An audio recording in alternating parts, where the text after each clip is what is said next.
जगत पूज्ये जगत बंदे सर्वशक्ति स्वरूपिणी सर्वात्मिके कौमारी जगत मातर नमस्तुते।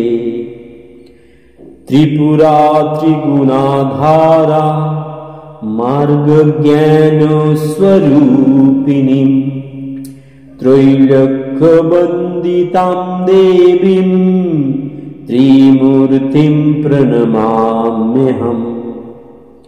कालिकां तु कलातीतां कल्याणहृदयां शिवां कल्याणजननीं नित्यं कल्याणीं प्रणमाम्यहम्।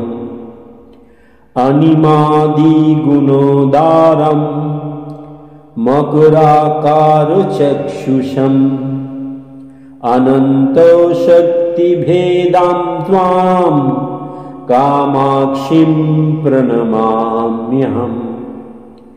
चण्डवीरां चण्डमायां चण्डमुण्डप्रभञ्जनीं त्वं नमामि च देवेशीं चण्डिकां चण्डविक्रमम्।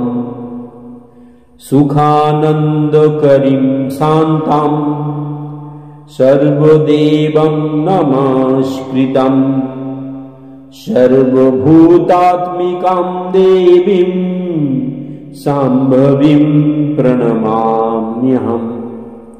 चण्डवीरां चण्डमायां रक्तबीजप्रभञ्जनीं तं नमामि च देवेशीं गायत्रीं गुणशालिनीं।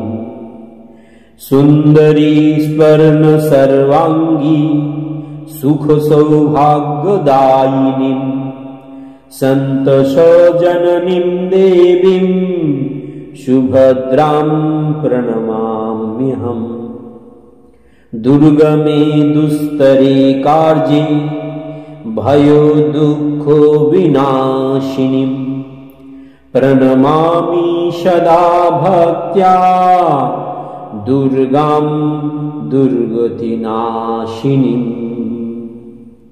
প্রিয় দর্শক বন্ধু, যারা আমাদের সঙ্গে অনলাইনে কনসালটেন্সি নিতে চান বা অফলাইনে আমাদেরকে দেখাতে চান, তারা স্ক্রিনে দেওয়া নাম্বারগুলোতে যোগাযোগ করে অ্যাপয়েন্টমেন্ট বুক করতে পারেন। নিশ্চয়ই আমরা আপনাদের বিভিন্ন রকম সমস্যার সমাধানের জন্য প্রস্তুত থাকব। ধন্যবাদ, ভালো থাকুন। জয় গুরু, জয় মা।